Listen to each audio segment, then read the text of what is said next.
Tanya Hofmann's fabulous. Tanya Hofmann's fabulous. Tanya Hofmann's fabulous, fabulous TV show.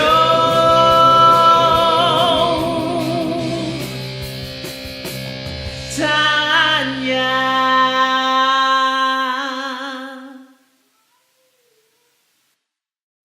Welcome, everyone. I'm so excited that you're back. Oh my gosh, we have a great show today. We have the Nguyen, Tom, Griggs in the studio. Yay! Hey there. Hey, Tanya, how are you this morning? Oh, great, great, great. I am so excited everyone's here today. You're going to be blown away. Tom is amazing, and you're just going to love him. You know, we loved having some testosterone in our show because we have so many women. It's great when we got guys on. Yay for the guys. Right, guy power. So, you know, it's one of the things that I want you to start looking at for yourself. You know, if you're, a lot of times people put around them the same type of people. And you have to start thinking, are you boring? Because a lot of people, I mean, I walk into groups, you know, obviously I do a lot of speaking, and the group looks like the person who's running the group. I mean, everybody is exactly the same. Mm-hmm. And you get into your comfort zone. You know, women will want to hang around women. Men will want to hang around men. You know, different ethnicities, different religions, different whatever. Mm-hmm. And you limit not only the exposure factor, but the connectivity factor and the learning. For me, it's all about learning. I get to meet so many amazing people that have different cultures than me. Like this lady, just this last weekend, she was having a beautiful fish. But for me, you know, we fillet everything. We take everything out. It doesn't look like a fish when we eat it, okay? Hers look like a whole fish. And I'm like, ooh, you know. So I remember when I was a young lass, you know, I was going to college, high school, and my best friend was Korean. And she would walk because we went to a bus stop, and she would have dry fish for breakfast. Right. And I was like, that is the most disgusting thing I've ever seen in my life. It's dry, it was gray, and it was like disgusting looking. I'm like, what happened to Cheerios, you know? The joy of culture. Right? The joy of culture. Exactly. So you have to reach out, and I want you to connect with someone new today. I want you to talk to somebody completely different than you. So reach out and say hello to people that is outside of your comfort zone.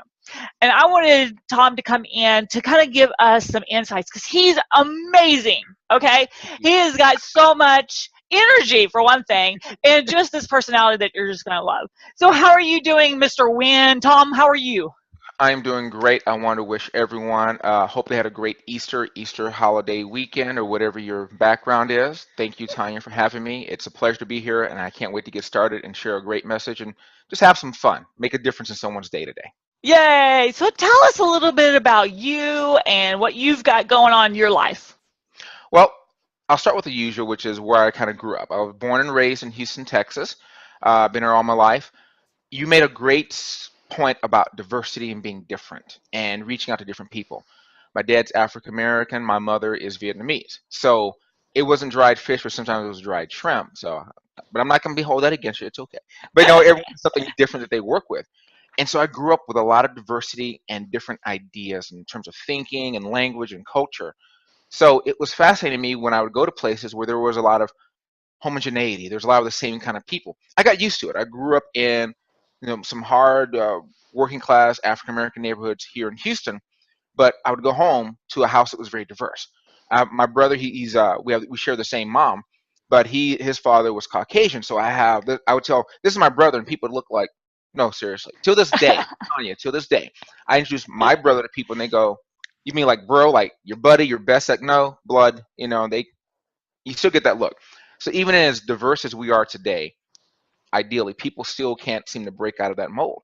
And that's okay, because that happens to a lot of people. I know living in Austin, for example, where you are, there's a lot of diversity, but it's also, you know, people still find the little enclaves, even with people who want to be in their own type of culture. Well, I'm really hardcore into this music scene or this coffee scene or the hipster scene, whatever people want to get into. But the beauty in people is the fact that we are different. Yeah, we're going to share some of the same things, but we're all going to share some things that are very different. And I Yeah. love that, and so thank you for a great way to start off this conversation about being different, the challenge to meet someone different and do something different with someone different. You can never Yeah, tell. and it's interesting for even my own family. My husband is half German and half Mm, Mexican. So he's the wow. biggest freaking Mexican you've ever seen. He's got that German height with the, whole Mexican coloration. So when Yeah. my daughter popped out, I mean, she doesn't look a lot like me. She looks more like her daddy.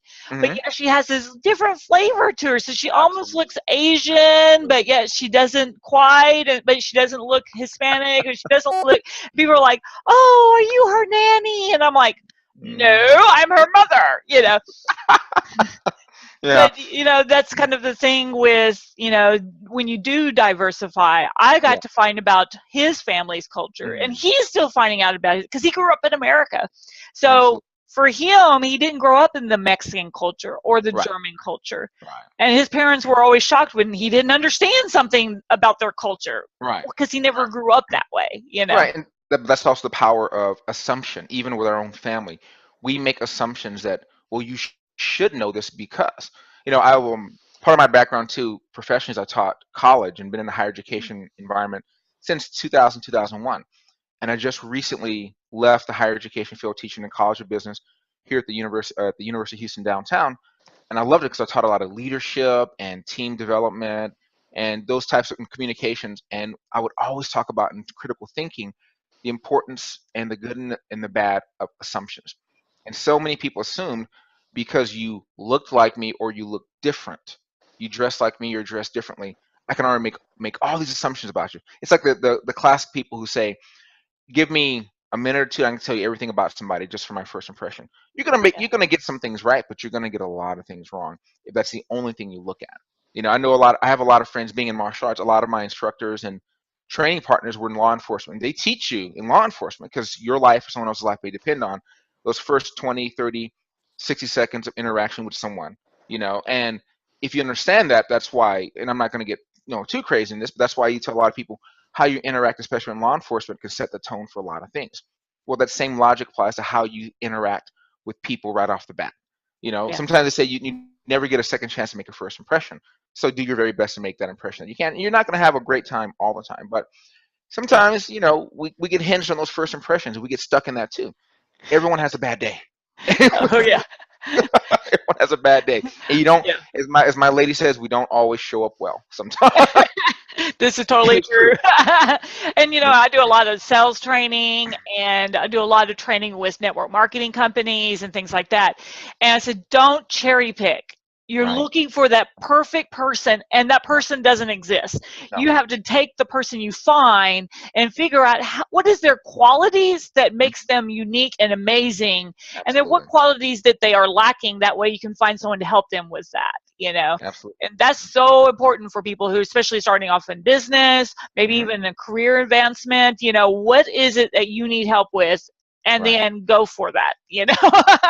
Well, too, like I know, and when you let me give that talk on the virtual summit in March, which I appreciate, I talked about finding your inner black belt, and a lot of people who heard that, who know they were friends, and some of them were colleagues and friends, some of them were, trained with me at TNT Jiu Jitsu here in Houston, were like, that was really good, and I love the philosophy behind it. But I've got about 20 years going on in the martial arts field, and my instructor now, Sensei Tori Overstreet, is phenomenal. But because he is also someone who deals with a lot of the public and in law enforcement, things like that, he tells you, look, you got to kind of size things up or assess a situation. It's like language. If you say, hey, when I walk into a room, like you do sales training, a potential client is not someone you quote unquote size up, because we kind of use that as, for guys, you're talking about testosterone guys, like, well, I'm sizing him up, see if I can beat this guy. No, sometimes it's assessment of the situation. What is my environment? We talk all the time is, before I can get and possibly deal with somebody, an opponent, I have to know not just the opponent, but what is the environment like? What is this? What is that? What's the same principle you see in things like the Art of War, or Musashi's Book of Five Rings? It's all about just strategy. What am I getting into? With whom am I getting into? And what's around me? Because you can be like the toughest, most, kick butt fighter in the world, but if you don't know how to deal with, bad terrain, or you're wearing flip flops and you came to a contest where other guys wearing cowboy boots, you might have a hard day. But like you said about knowing salespeople, you can't treat everyone the same. You also can't cherry pick them. You've got to kind of read and feel your audience. You kind of have to read and get a feel for this person you're talking to. Because some people are the classic, go ahead, sell me on it. And you're like, they put up this really big stoic front. And you're like, am I getting through to this person or not?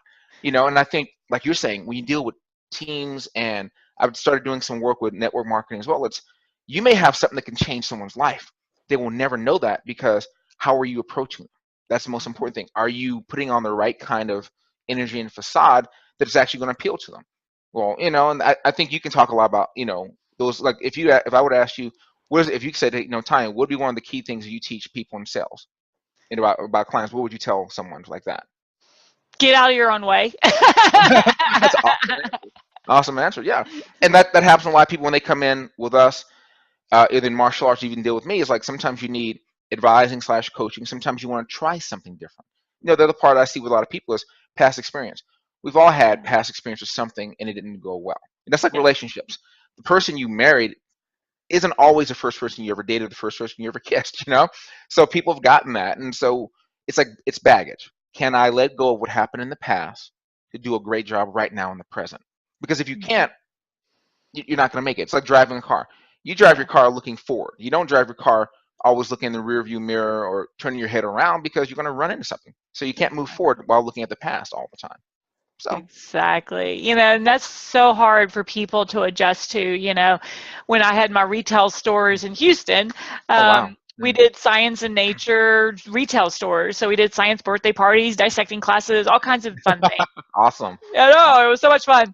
Yeah. And, what was interesting is I would train my, because we hired high schoolers mostly, to run the stores with us and do the birthday parties and everything.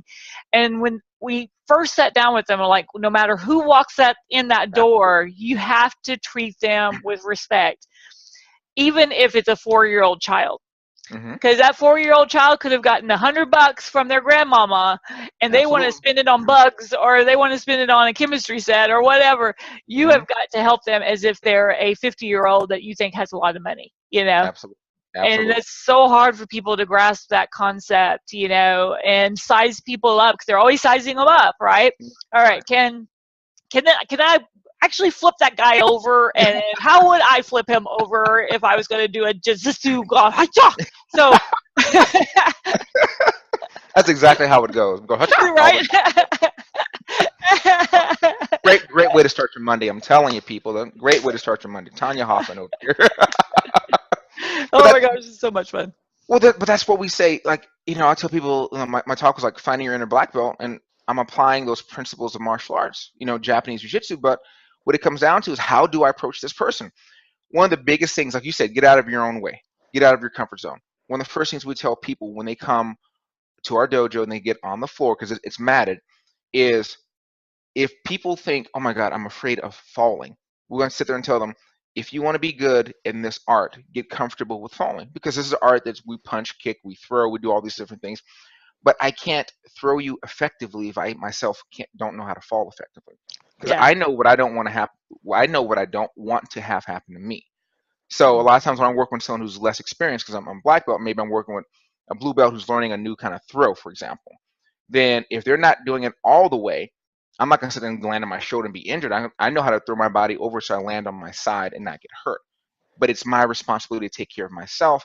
And when I'm throwing someone, if I have more experience, to pull their arm a certain way so they land the way they're supposed to. But that's the whole thing. Like, I take that same analogy and take it to sales. Someone walks into your business. You said the storefront. The minute a person walks in the door, they are interested in something. Everyone in sales says the same thing. That person called you. They called you back. They sent you an email of inquiry. They walked in your door. Same principle now in the electronic age. If they're reaching out to you, there's no reason why you shouldn't be able to close a deal or have something work with them. When someone physically walks into your store, walks into your business, they're interested in buying. 9 times out of 10, and we say this at our martial arts school too, because we are a for-profit. When someone takes time to get out of their car, bring their kids in, or walk into your school, there is no reason they should not walk out with a uniform and a signed contract. The only reason they do is you did something to scare them away. And that's one of the class things I know you tell people about sales is, don't scare away your customer. Yeah, you got to feel them out, but the people are interested. The people are interested. What can you do to do that? So, and also I think too, it's about deciding who is your Absolutely. clientele, and then being true to yourself on, is this somebody that I truly want to bring into my, school, bring into my business, bring into whatever, right? Well, because you know what they say, not all money is good money. That's a new saying that's saying not every client that comes in is somebody you want. Because when Exactly. everyone first starts off their business, it's like, who's our ideal client? And the classic answer is whoever has a pocketbook, whoever's brief, whoever got a credit card, whoever of legal age to actually sign to a transaction. But when you have a school, an interactive business, we have people that are part of it and they come in all the time. You know, if you have someone who's toxic and difficult, or they're nagging, or just hard people to deal with, or they're just always negative, sometimes you gotta let those customers go. And when you get good, you can kind of recognize those people in the beginning. Our instructor, Sensei Tori, always says that, and he teaches us about signing up people and as instructors to help people, build the business and sign people up. He goes, it's okay to tell someone, just as much as you're checking us out to see if we're a good fit for you and your family, we do the same with that family and that client. Because you may have a 7 or 8 year old kid who's exuberant, yeah, I want to do this, I want to do this, and they're happy and they love it. And you've got that parent who's, it's okay to ask all the questions, but who's just a little bit on the nasty side or a little bit of negative side. And when that kid, your child is out there doing something, I know a lot of people in martial arts are familiar with this. When the child is on the floor, the parents are often in the waiting room or on the side, and there's so much that happens in that waiting room. And we've had parents come back and tell us, excuse me, I apologize, allergies. We've had people come back and say, that new mom, yeah, she's been saying a lot of unpleasant, nasty stuff. And we end up sometimes have to tell people, we're sorry, we have to let you go. Because we don't want that negative element in here. Exactly. Not all That's money. why I want to tell everybody right now, make rules for yourself, make rules Absolutely. for who you want to be friends with, what kind of friends, what kind of clients, if you have your own business, or if you just work at a job, Yeah. what kind of environment do you want to have, and put rules for yourself. My rule is Absolutely. everyone has to be nice. No mean, grumpy, negative people are ever allowed. Yeah, but And true. then, right, and then only imperfect people. I don't want to be around people who expect everything to be perfect, because that's just not reality to me in my Right. world. Right. And it's like the people who are always so happy, like, there's happy, but then there's people who are so happy and bubbly. Oh my God, everything is great and wonderful, and it's a great day. It's okay, I love gray. And you're like, okay, be realistic. We know Yes. not everyone comes in. Like we say in our school, and I love the philosophy that we have as business people, and also as martial artists at TNT Jiu Jitsu, which is when you come in the door, we hope that you smile. We want you to smile.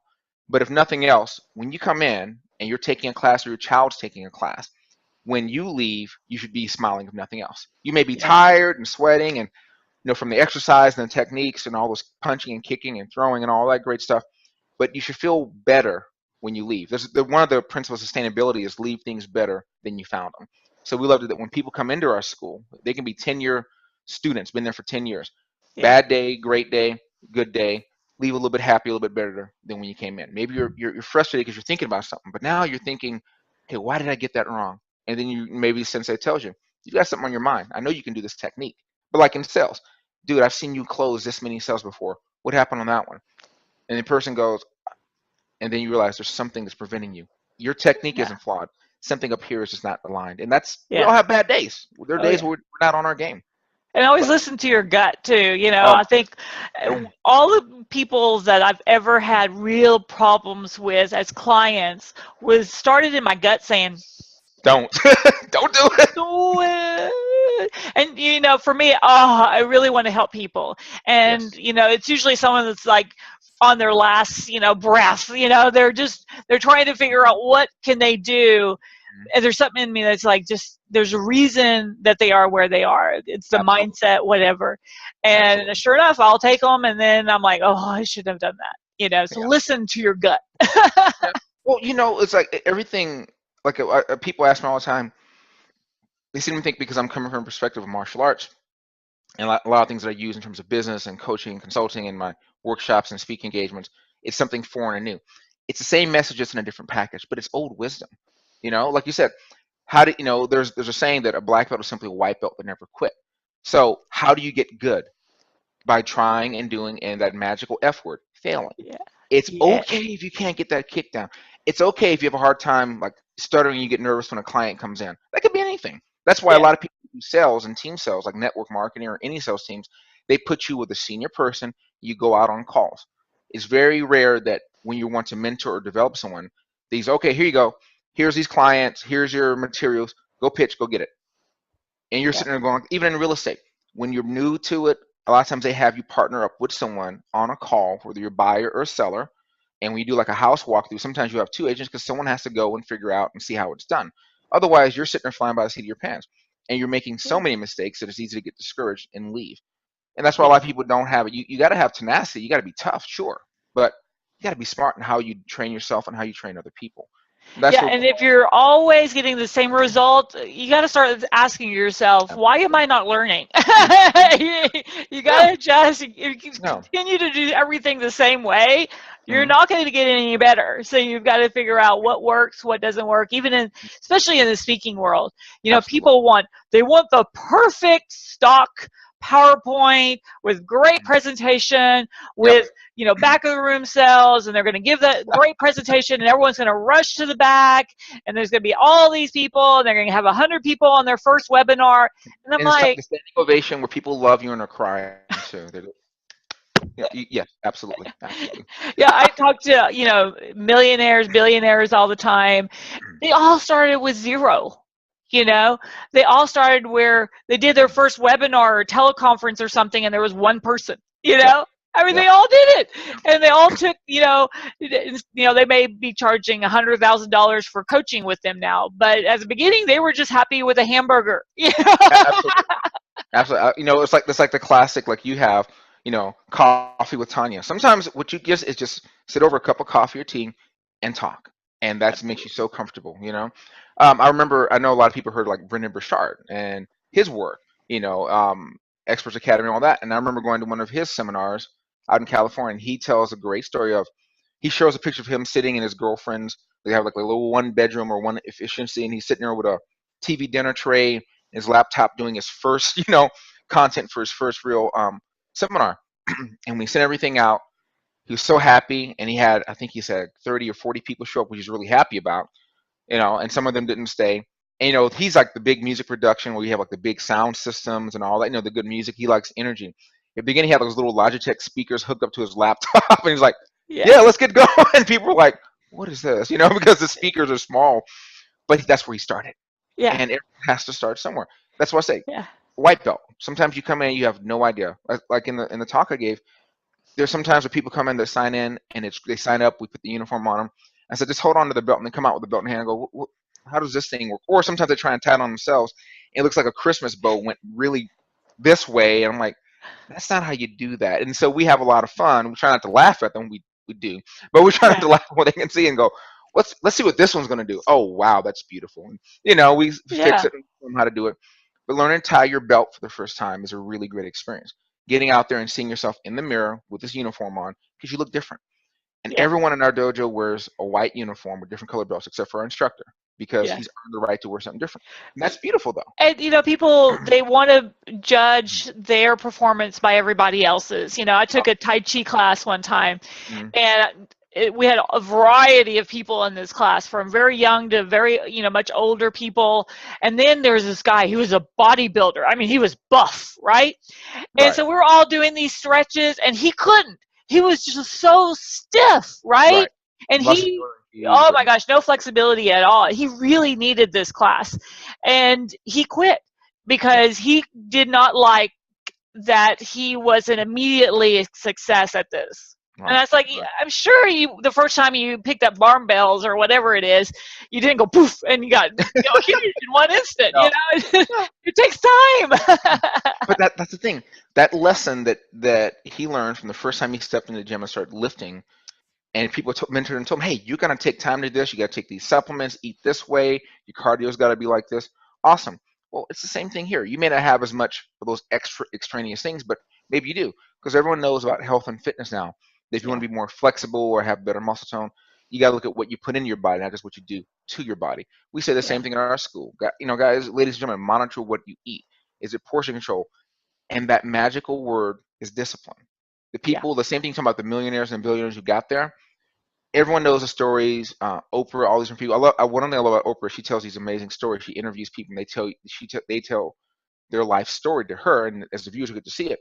So many people have been successful and broke, but they never gave up. They were disciplined and they learned. Yeah. Failure is just simply a great teacher that you should learn from, but not make the same mistakes. And You know. you just learn every time. I was just talking to a gentleman. He had built up $17 billion, and he doesn't have any money left. Yeah. And he's like, yeah, well, no big deal. He goes, I'm just going to go do it again, because he Yeah. learned what it takes to make 17 billion, Hmm. Hmm.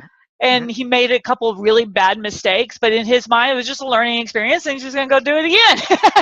Well, I mean, you talk about like personal stories. When I was a little younger in my 30s, not that was that long ago, I got really excited. I had a chance to do like a little phone card type business when that was really big, and you put them out at like gas stations and different places. And I got hooked into this one business, and I went after it. I was actually had I was starting young in my life. I was married back then, and just new marriage, new relationship, no kids yet. I was in graduate school, and so my parents, part of what they did, loving wonderful people, was they gave us like a gift of cash to help us get started. So I took like $20,000 foolishly and invested in this business, and it was a scam. And for someone who has a background in business, my family were business people. I have an MBA, all these things. You think I would have done my due diligence and really looked at it. But sometimes we get a little bit too excited. We focus on the wrong things. Raise your hand if you're making mistakes. We all do. And I learned, I learned my lesson. And it was a painful lesson because then you get into this lawsuit and all this stuff. But the people who did it was a scam. They went to jail, but hundreds of people, if not thousands, lost their money, including me. Yeah. Now I can either be mad at myself because what an idiot I was for doing that, or I can simply say, you know what? Yeah, I was an idiot for doing that. Next time, I'm going to read, do my research, and take my time. The whole call now before the offer ends type stuff. It's great for selling stuff as seen on TV. Those kind of Yeah. cool products. Can do that. But when you talk about good chunks of money that affect your life, be reasonable. Yeah. Be reasonable. And you have to remember too that you're connected to somebody else's business. And for me, even people that I do JV partnerships with, or I'm just connected to in any ways, I want to know who I am, because I'm really connecting my name to that product, to that service. And I want to make Absolutely. sure that it's, not just legit, but that it's going to forward me Right. versus any type of hindrance. Right. Now, I know you have a great offer that you're giving our listeners today. So what is that? So here's what I want to do, and I'm excited about this. For the people that respond, and my website is www.ntgriggs.com. Email us tom@ntgriggs.com. If you reach out to me, I'm looking at doing, I don't do a ton of what they call coaching per se, but I do like to do a little bit of individual advising here and there because I'm working with different businesses. But for the people who reach out to me, I will, especially if you remember that you say the Tanya Hofmann TV show, May 6th, or, no, I'm sorry, no, sorry, April 6th, I'm already thinking about May. I'll give you a free 15 to 20-minute coaching and consulting call where really we get to know each other and then kind of see in what ways can I help you. And if what I have doesn't gel with you, that's fine. I'm okay. Again, sometimes we're good people, but we just don't have the same kind of needs. But I know a lot of people in this industry, and if not, you can definitely talk to Tanya. Sometimes we can set you on track with the right people who can help you. And so I'll leave that out there for everyone. If you're interested in it, please do. I'm very happy to be of service for people. Perfect. So get in touch with him, Tom at NT, like N, like win. That Mhm. doesn't really make sense, There but you go. N like Nancy, T Nice like Nancy. Tom, Griggs, Griggs. Griggs.com. Two Absolutely. G's, right? G Yes, ma'am. G R I G G. GRIGGS. Yes. Perfect. So get a hold of Tom and enjoy. It's free, so why not take advantage of it? Get to know Absolutely. him, even if it's just say, "Hey, Tom, I really want to know who you are." You know, Absolutely. so many times it's just so important just to reach out and say hello to Absolutely. somebody. And And then I I'll would go go ahead. ahead. I was tell you, I've had so many conversations with people where it didn't turn into a business relationship, but it turned into a conversation about life or even about martial arts. And you'll be amazed at people who, and it's not a religion, but they just really love the ethos and the philosophies of martial arts. It doesn't matter what it is. We're not saying, oh, this is better than that. It's about your art and it's about your teachers and your colleagues. And they just love the way it's changed them. I'll finish up with this story, which is people ask me, why did you get into martial arts? When I was a kid, I got bullied on a lot because I'm biracial and I had a lot of different things happen to me, what made me very angry. So I had a horrific temper, hands going through the wall, furniture getting smashed, angry teenage guy. Well, that doesn't go away. You don't just, okay, I'm happy now. Yeah. It doesn't happen like that one day. All of a sudden, I'm peaceful. Martial arts saved my life. It stopped me from basically. I had a relationship in college. I was a late bloomer. Got my heart broken, and because didn't know how to deal with that anger, that disappointment, I ended up with a bleeding ulcer. Ooh. And I remember being very anemic and hurt. And the doctor said, "You have a choice. You can either do medication for 6 weeks, or I can cut you open." So I took the medication because I didn't feel like getting cut open. And the 6 weeks of patience and diligence and having my life, you know, scheduled and determined by medication and taking Pepto Bismol made me realize some things are not worth it. When I was young, I said, well, she's not worth it. But when I realized it's not her, she's like the rest of us. She's just learning and going through life and making mistakes and sometimes hurting people and get hurt. It's how I responded. That's what I'll say. It's not, I have no control over what you do. If you want to come up to me and slap me in the face, that's your choice. I have a choice if I'm going to throttle you, choke you out, throw you, or simply go, "Hey, what'd you do that for?" And then I have my choice. But people say, "Well, he made me do it." No, you always have a choice. You always have a choice. And so Yeah. I learned that helped me save my life. I got into Aikido and other arts that really helped me become gentle and flow. So I'm very thankful for that because otherwise I could have been a Nice. rageaholic in jail or something else. So Well, I'm glad that you're not and that you turned and changed your life around. absolutely, So we thank can you sit so here much. and talk and not through bars Absolutely. or something. Thank you. I'm very happy to be here and to share this message on this amazing journey we call life. And it is Seriously. about changing, for myself even. I was extremely upset through most of my life and was Understood. in most, now I look back at it, I was pretty much depressed my whole life. And I had reason to. I had a horrific childhood. I had horrific things happen to me. But Absolutely. I decided that I wanted to change. And I Absolutely. decided to change myself. Absolutely. So you really have to decide when is enough enough and when do you need to Absolutely. move on. Yeah, well, every great story of triumph, challenge, triumph, and change starts with the one word, decision. I Yes. decided I no longer wanted to live like this. I decided I wanted to lose this weight. I decided I wanted to stop drinking or kick this habit. That's it. Yep. When you decide and you're committed to it, it happens. Exactly. Well, fantastic. So everyone, please take advantage of Tom's amazing offer. And then also, I would love to see you in person at the Public Speakers Conference, San Antonio, Texas, June 14th through the 17th.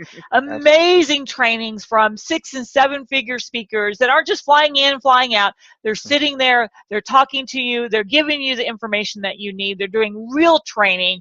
Most of them, we're not recording it because they want to give you the information there, and they usually charge between $500 and $2,500 for the trainings that they're giving you. So it's real stuff. It's not just fluffy cloud things. So we Absolutely. want you to be there. We're going to have incredible people that are booking for speakers also.